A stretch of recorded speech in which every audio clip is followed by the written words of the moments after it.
Аяз ата мен Ақшақар жаңа жылға дайындық ертегісі. Ертеде қазақ даласында қырлы таулар мен ақ мамық жамылған ормандар арасында барша халықтың асыға күтетін жаңа жыл мейрамы жақындап келе жатты. Бұл мейрам тек балалар үшін ғана емес, ересектер үшін де қуаныштың белгісі еді. Ал мейрамның басты кейіпкері әрине Аяз ата мен оның ақылшы көмекшілері болатын. Қыс түсе салысымен Аяз ата жаңа жылға дайындықты бастайды. Оның шана тартатын мықты бұғылары, шебер сыйлық жасаушылары және ертегідей сиқырлы жұлдыздары болатын. Биылғы жаңа жыл ерекше болмақ, себебі Аяз ата балалардың барлығына арманындағы сыйлықтарын үлестіруді мақсат еткен. Бірақ бір күні оның көмекшісі Ақшақардан хат келді.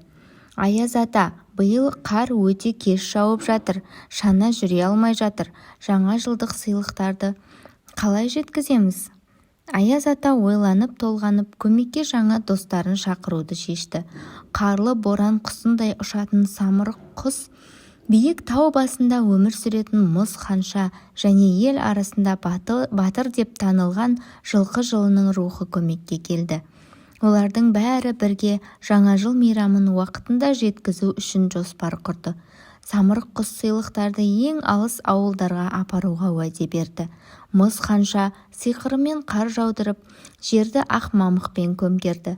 Ал жылқы жылының рухы Аяз атаға барлық сыйлықтарды тез жинап шанаға тиеп, уақытында дайын болуға көмектесті. 31 желтоқсан түнінде барлық сыйлықтар дайын болды. Аяз ата өз бұғыларын шанасына жегіп, аспанға көтерілді. Оның артынан самұрық пен мұз ханша бірге ұшып жүрді. Аяз ата әр үйге сыйлық тастап, балалардың қуанышын елестетіп мәз болды. Жаңа жыл түнінде қазақ даласы ертегіге толы болды. Аяз ата мен оның достарының арқасында балалар өз армандағы сыйлықтарға ие болды. Ал жаңа жыл мейрамы халыққа қуаныш пен жылылық сыйлады. Бұл мейрамнан кейін Аяз ата мен оның достары келесі жылға дайындықты бастады. Олар әр баланың арманы орындалуы үшін бар күшін салуға уәде берді.